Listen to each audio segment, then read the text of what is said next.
Sebelum memulai acara pada hari ini, izinkan saya untuk membacakan beberapa peraturan yang harus dipatuhi saat acara berlangsung dari awal hingga akhir, agar acara ini dapat terlaksana dengan baik. Untuk kandidat calon ketua BEM yang pertama, pada saat sesi diskusi, keempat kandidat calon ketua BEM harus menggunakan bahasa Indonesia yang jelas, lugas, dan santun. Yang kedua, keempat calon ketua BEM harus bersikap sopan, tidak mengakibatkan keributan maupun merendahkan kandidat yang lainnya. Yang ketiga, para kandidat hanya dapat berbicara pada saat waktu yang telah disediakan. Bukan berarti itu menjadi alasan mahasiswa yang lain untuk tidak menjadi anggota BEM. Oh, saya nggak bisa jadi contoh, jadi saya nggak mau jadi pengurus BEM. Bukan begitu ya. Mungkin saat ini Anda belum bisa menunjukkan prestasi, tetapi Anda bisa buktikan nanti pada saat Anda menjadi pengurus BEM. Karena mau tidak mau, Anda harus mau untuk dijadikan contoh yang baik pastinya, terutama ketua BEM nantinya, karena Anda nanti akan menjadi contoh untuk pengurus yang lain dan anggota BEM yang lain. Masing-masing Anda pasti sudah dilengkapi Tuhan talenta, kemampuan yang Anda miliki.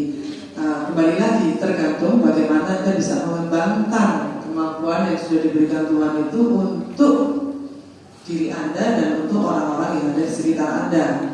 Keberadaan Anda paling tidak harus menjadi berkah buat yang lain, gitu ya. Jadi tunjukkan sih. Assalamualaikum warahmatullahi wabarakatuh. Om Swastiastu, Namo Buddhaya, salam kebajikan bagi kita semua. Sebelumnya perkenalkan, saya Iqbal Lenta dari Prodi S1 Keperawatan sebagai kandidat nomor 1. Visi saya adalah mewujudkan organisasi yang kreatif dan inovatif serta menciptakan lingkungan akademis yang holistik. Untuk menunjang visi saya, terbentuklah 3 misi. Yang pertama, menjadi wadah bagi mahasiswa untuk mengekspresikan potensi, minat, dan bakatnya. Yang kedua, ada menyediakan sistem dan sarana bagi mahasiswa untuk mengaspirasikan pendapatnya. Dan yang ketiga yaitu mendorong pengembangan pengalaman bagi mahasiswa melalui terutama dalam bidang kesehatan.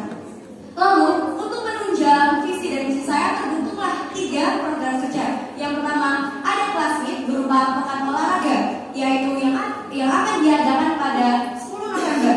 Yang kedua, ada pekan kreativitas yang akan diadakan dalam 2 kali dalam 1 semester. Lalu yang kedua, ada pengabdian masyarakat, yang dimana akan dilakukan penyuluhan dan pemeriksaan gratis dari instansi kepada masyarakat umum. Lalu yang ketiga, ada Des Natalis, di mana saya akan melanjutkan program BEM sebelumnya, lalu ditambah dengan kunjungan ke panti-panti dengan melakukan donasi. Sekian dari saya, jangan lupa pilih nomor 1. Terima kasih.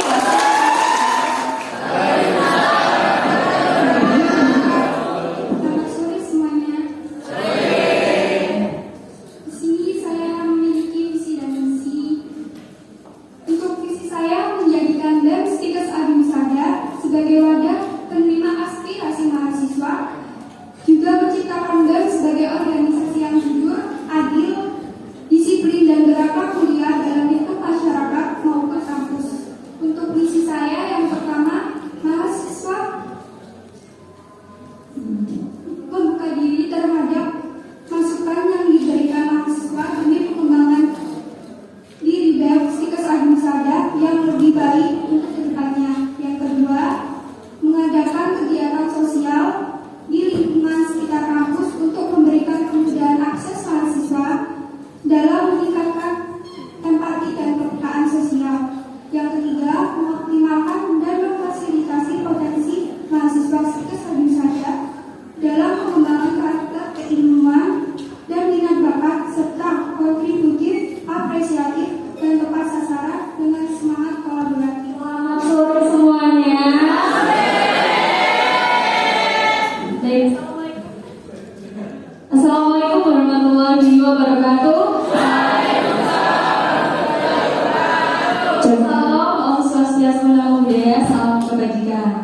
Sudah dikenalkan ya tadi, nama saya Nur Hamidah dari D3 Keperawatan Adiwisada tingkat 2.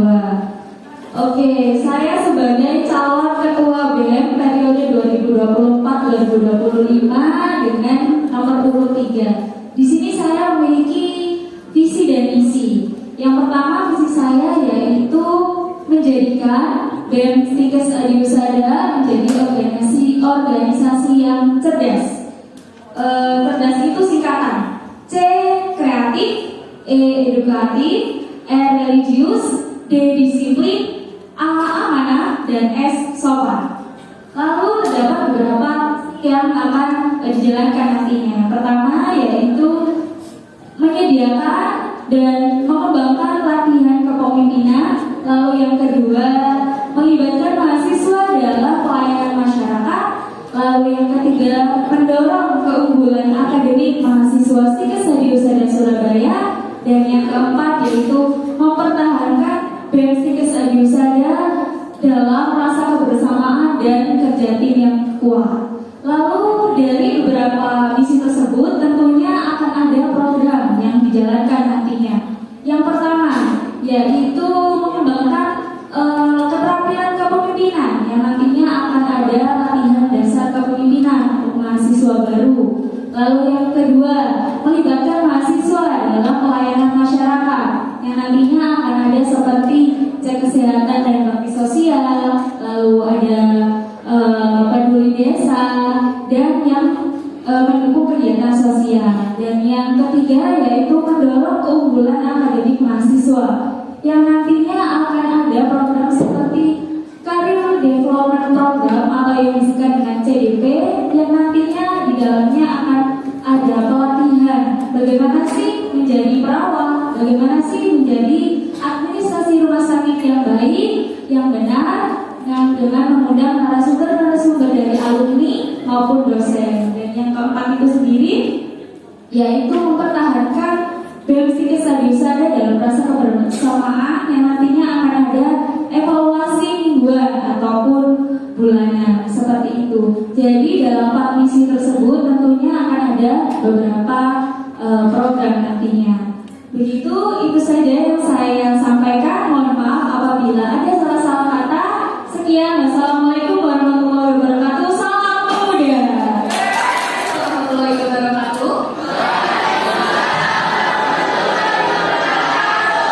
Shalom, Om Swastiastu. Namo Buddhaya, salam kebajikan bagi kita semua. Halo warga Setiasa, saya Nisa Widya Dilastuti dari Program Studi Sarjana Administrasi Rumah Sakit tingkat 2. Di sini saya selaku kandidat calon ketua BEM Stikes Adiwisada periode tahun 2024 sampai 2025 dengan nomor urut 4. Di sini saya mengusung visi untuk mewujudkan Badan Eksekutif Mahasiswa sebagai wadah yang inklusif dan dinamis dengan meningkatkan kesejahteraan, produktivitas, dan kreativitas mahasiswa dalam rangka pengembangan hard skill dan soft skill mahasiswa. Ada pun beberapa misi yang selaras dengan visi saya. Yang pertama, meningkatkan kesejahteraan mahasiswa. Yang kedua, mewakili dan mengadvokasi mahasiswa. Yang ketiga, mendorong keterlibatan dan kolaborasi mahasiswa. Dan yang keempat, memfasilitasi jaringan dan kolaborasi kewirausahaan. Setelah itu, saya juga menyusun beberapa program kerja untuk mengimplementasikan visi dan misi saya. Yang pertama, program Sahabat Mahasiswa. Ini berisikan aspirasi para mahasiswa, baik berupa saran maupun kritik, untuk memajukan kemahasiswaan Stikes Adiwisada selanjutnya, dan juga sebagai jembatan antara hubungan mahasiswa dengan dosen. Yang kedua, program Nilai Kampung. Sebenarnya program ini saya terinspirasi dengan promosi kesehatan dan juga kegiatan PKM. Hanya saja bedanya, program Nilai Kampung ini suatu kegiatan pengabdian kepada masyarakat dengan kolaborasi antara program studi keperawatan dengan program studi administrasi rumah sakit di beberapa desa yang membutuhkan, khususnya di area Provinsi Jawa Timur. Di sini kita nantinya akan memberikan edukasi kesehatan dan juga cek kesehatan. Dan yang ketiga, program Entrepreneur Muda. Nah, program ini berisikan kumpulan seluruh mahasiswa Stikes Adiwisada yang memiliki usaha bisnis. Saya terinspirasi dari beberapa teman saya yang mungkin terkendala dengan dengan masalah ekonomi maupun mereka ingin menambah uang jajan. Maka dari itu mereka berusaha, mereka memiliki bisnis-bisnis kecil, mungkin jualan makanan, jualan baju dan lain-lain. Di situ saya terinspirasi bagaimana kalau kita membuat suatu forum maupun komunitas yang memfasilitasi teman-teman kita ini. Nantinya dari sini kita bisa belajar bagaimana manajemen waktu, kedisiplinan. Maka dari itu sangat mendukung visi dan misi saya. Sekian yang dapat saya sampaikan. Terima kasih. Jangan lupa pilih nomor 4. Dalam 1 tahun ke depan, bukan teori ya, tapi apa yang harus Anda kerjakan. Contohnya gitu ya, seandainya ada event mungkin yang gampang, bukan stikers tapi ya, mungkin ada, nah seperti ini sebentar lagi kan ulang tahunnya Surabaya, ya, ulang tahun Surabaya. Apa yang Anda akan buat untuk melibatkan seluruh anggota BEM untuk terlibat merayakan ulang tahun Surabaya? Terima kasih. Kegiatan untuk memperingati hari Surabaya tersebut dengan mengadakan kegiatan-kegiatan yang mungkinnya seperti membuat mahasiswa mengingat kembali tradisi-tradisi ataupun kegiatan yang bisa memupuk rasa tumbuh cintanya kembali kepada Surabaya, mungkin seperti itu. Contohnya mungkin ikut berpartisipasi. Biasanya kan di Surabaya ada semacam program di mana ada bazar, dan mungkin akan diadakan Stikes Adiusada akan ikut berpartisipasi ke dalamnya. Kurang lebih seperti itu. Operasionalnya itu dalam membuat acara, misalnya membuat peraturan dari membersihkan sampah. Nah, itu bagaimana? Apakah yang disampaikan oleh Brina juga, apakah dari hal itu bisa mendapatkan finansial? Itu seperti apa? Entah mungkin setiap mahasiswa wajib mengambil atau membawa botol plastik yang nantinya bisa dijual, mungkin seperti itu. Itu saja yang tanggapan dari saya. Kurang lebihnya saya mohon maaf dan terima kasih. Baik, sudah cukup? Saya itu merupakan hal yang bagus ya kalau misalnya kita melakukan sebuah acara kayak event-event besar gitu untuk perayaan hari ulang tahun Surabaya. Cuman pertanyaan saya di sini, kalau misalnya kita mengadakan event gini kan otomatis kita itu terkadang juga mempromosikan kampus. Kira-kira kamu mengadakan event bazar ini gimana? Karena kalau misalnya secara pengadaan event bazar, kalau cuma di lingkungan Setiasa ini, menurut saya itu sama saja dengan event-event yang biasa. Mungkin kalau sesuai dengan program kamu tadi, kalau kamu misalnya Dias Natalis bisa merayakan ke panti-panti terdekat, itu kan bisa membuat Stikes Adiusada lebih terkenal. Untuk keuntungan finansial juga, bagi saya keuntungan finansial ini dalam segi apa? Misalnya kamu menjual barang, tapi keuntungan kan nggak mungkin kita ambil terlalu besar. Dalam segi keuntungan finansial ini yang seperti apa? Di luar dari keuntungan kamu secara finansial kalau jual barang ini tadi. Seperti itu. Sudah cukup? Sudah cukup. Baik, ini Berjalannya kegiatan BEM. Ya, bisa dipahami ya? bisa dipahami? Ya. Baik, terima kasih atas pertanyaannya Ibu Cindy. Apakah Mega sudah siap untuk menjawab?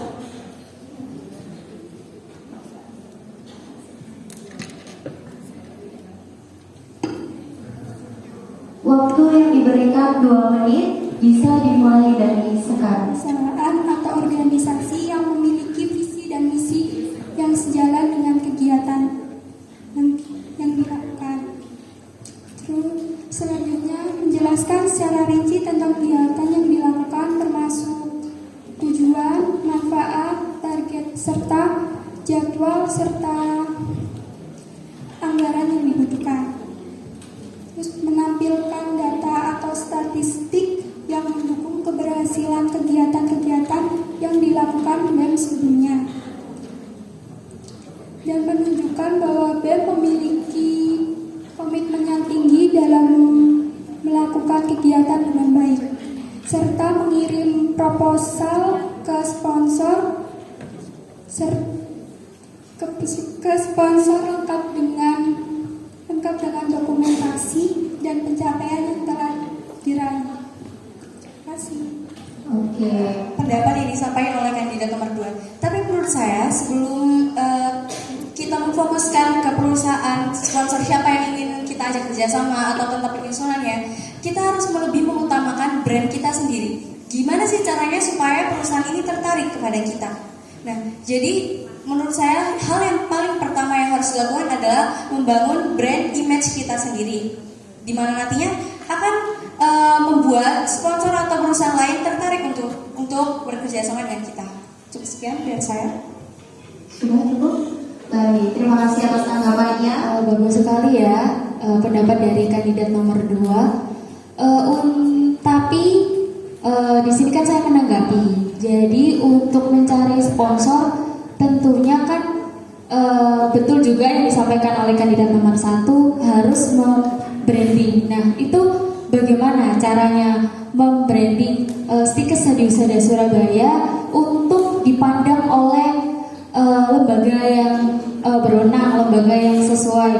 Kalau kita misalnya membuat suatu event, itu kita juga mencantumkan seperti promosi kampus. Akhirnya kita nih disponsori oleh perusahaan ini. Berarti kan, berarti ada kampus loh di daerah sini gitu. Berarti kan gimana caranya supaya sponsor itu bisa menerima dengan baik. Gitu aja dari saya, terima kasih, mohon maaf kurang lebihnya. Sebelumnya kan kedua kandidat telah menjelaskan bagaimana kira-kira cara kita sebagai panitia BEM ini membangun citra image dari Stikes Hadiusada agar perusahaan luar atau pihak sponsorship itu mau menoleh ke kita, tertarik terhadap kita. Sekarang saya tanya, semisalnya kamu sudah mendapatkan sponsor ini tadi, bagaimana caranya kamu membangun kepercayaan agar next event dia mau sponsor lagi ke kita, tanpa harus kita mungkin kejar-kejar lagi, tapi mereka yang inisiatif, kamu mau event ini, saya bisa kasih sponsor ke kamu.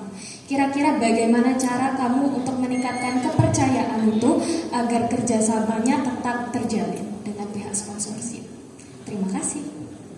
Oke, tepuk tangan untuk calon ketua BEM 2003 diwakili untuk mengambil undian.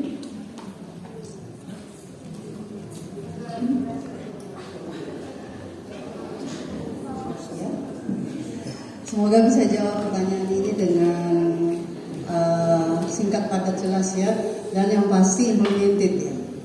Seperti tadi Bu Rina bilang, jangan teori, tetapi kenyataan yang kira-kira bisa dilakukan dan nanti kelihatan buktinya. Pertanyaannya, bagaimana Hamidah akan menangani konflik internal di antara anggota BEM nantinya? Baik, untuk Hamidah apakah pertanyaannya sudah jelas? Baik, untuk kandidat nomor 3 silakan menjawab. Waktu Anda hanya 2 menit dimulai dari sekarang. Baik, terima kasih pertanyaannya dari Bu Marlin. Semisal nantinya saya menjadi ketua BEM di Stikes Hadiusada Surabaya, gimana sih cara menangani konflik? Nah, di dalam BEM itu sendiri tentunya satu sama lain harus memiliki rasa kekeluargaan, rasa kerja tim yang kuat seperti misi yang saya sampaikan. Nah, itu gimana caranya? Kita harus bertemu. Nah, kalau misalnya sudah bertemu, gini saja, konflik di dalam keluarga saja yang kecil itu kita memerlukan pertemuan. Bagaimana jika BEM adalah organisasi yang besar? Jadi tentunya kita harus bertemu, khususnya untuk menangani konflik di internal itu sendiri. Nah, jika kita sudah bertemu, maka kita akan membicarakan hal itu, seperti itu. Oke, masih ada waktu ya? Ada waktu. Masih ada waktu. Oke. Berikan 1-2 contoh konflik internal di BEM. Sebelumnya pernah jadi pengurus kan? Iya. Oke. Mungkin bisa berikan contoh satu aja deh. Oke, saya berikan contoh kecil saja ya. Misalnya di antara ketua BEM dan wakilnya memiliki beda pendapat.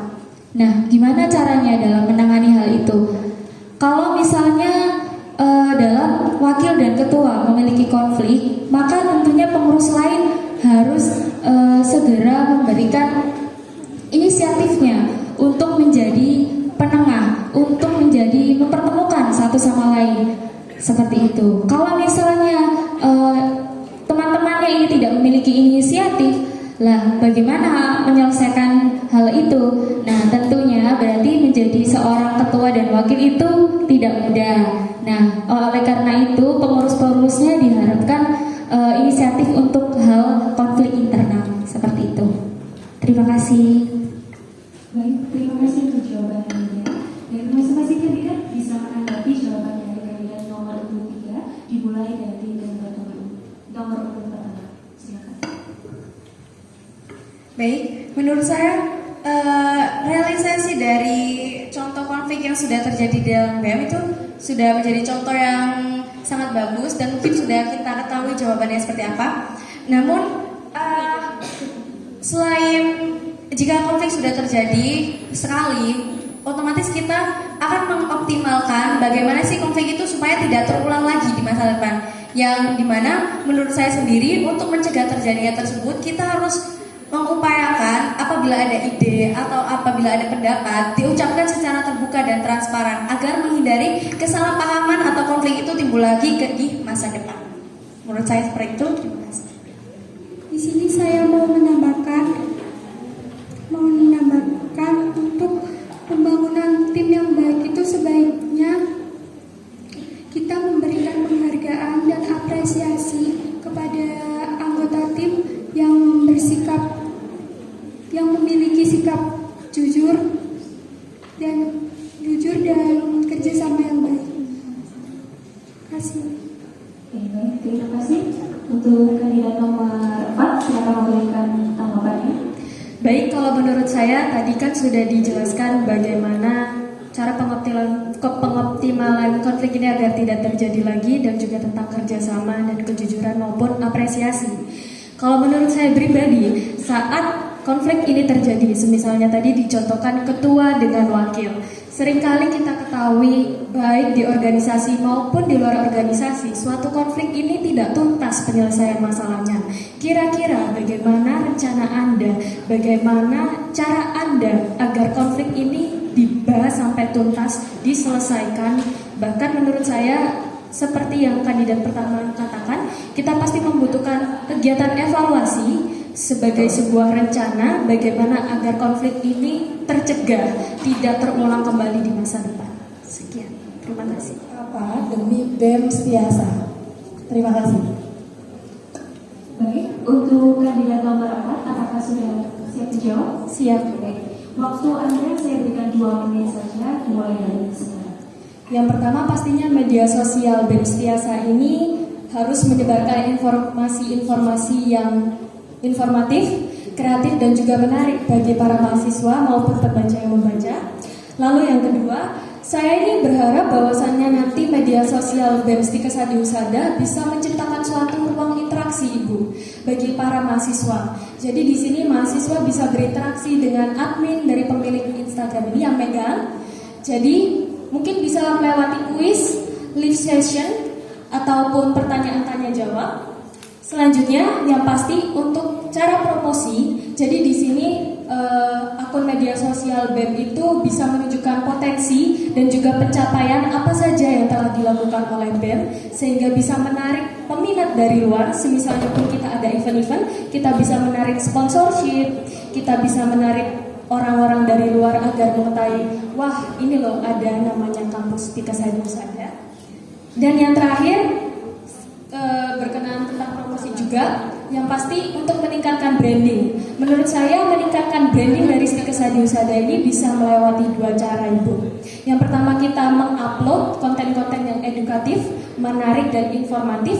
Dan yang kedua kita bisa sebagai panitia BEM ini menyebarluaskan, sharing tentang kira-kira testimoni ataupun pengalaman-pengalaman dari anggota-anggota BEM yang telah mengikuti organisasi BEM ini, yang diharapkan nantinya bisa menginspirasi teman-teman yang lain untuk mengikuti organisasi BEM. Sekian yang bisa saya sampaikan. Terima kasih.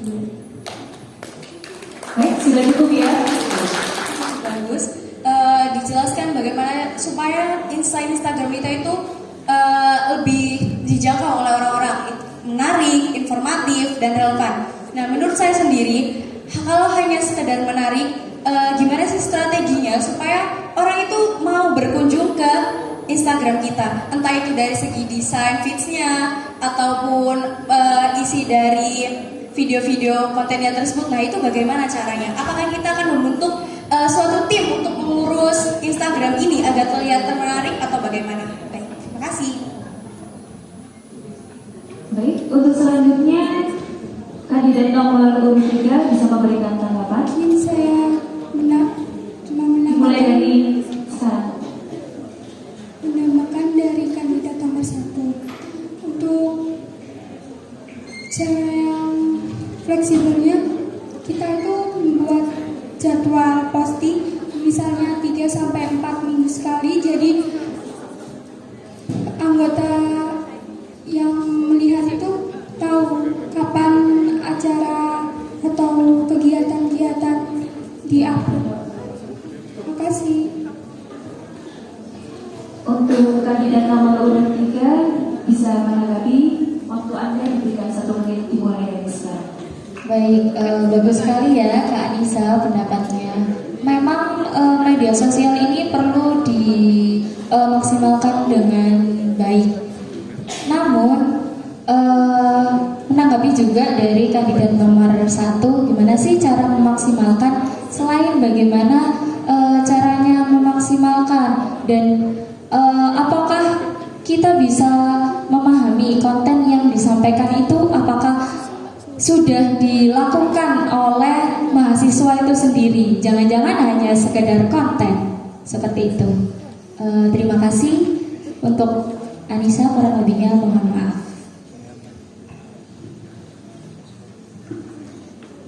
Baik, terima kasih ya sudah menanggapi jawaban dari kandidat nomor urut 4. Saya ambil dari masukan dari kandidat lain. Yang pertama, mungkin akan diadakan bazar tersebut, betul seperti kandidat 4 katakan, bisa dilakukan di bazar di panti-panti untuk menaikkan insight kampus untuk orang mengetahui gimana sih BEM Stikes ini, bagaimana sih itu benar sekali. Selain itu juga akan dilakukan promosi melalui media sosial untuk menambah insight Instagram. Lalu dengan mengoptimalkan finansial itu seperti finansial yang kita dapatkan, yaitu Stikes Adiusada menjadi lebih terkenal baik itu melalui panti-panti, melalui orang, begitu pula dengan di online. Masih ada waktu yang tersisa? Cukup. Oke, beri tepuk tangan untuk kandidat nomor urut pertama. Selanjutnya adalah kandidat nomor urut kedua. Apakah sudah siap? Waktu 1 menit dimulai dari sekarang. Mungkin tanggapan dari kandidat 1, 3, dan 4 bisa terima. Tapi di sini untuk mencari perusahaan atau organisasi memang tidak mudah. Apalagi kalau kita tidak memiliki brand atau produk yang kuat. Tapi untuk mencari perusahaan atau organisasi ini, kita harus mencari perusahaan yang sesuai dengan visi dan misi dari kegiatan kita. Terima kasih. Masih ada sisa waktu? Cukup. Oke, beri tepuk tangan untuk kandidat nomor urut 2.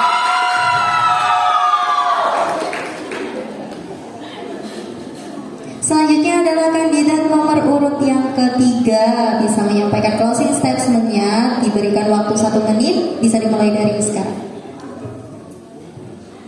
Oke, pada intinya konflik internal juga harus diselesaikan oleh pihak internal itu sendiri.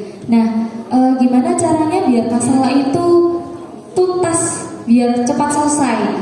Nah, kita harus fokus dulu.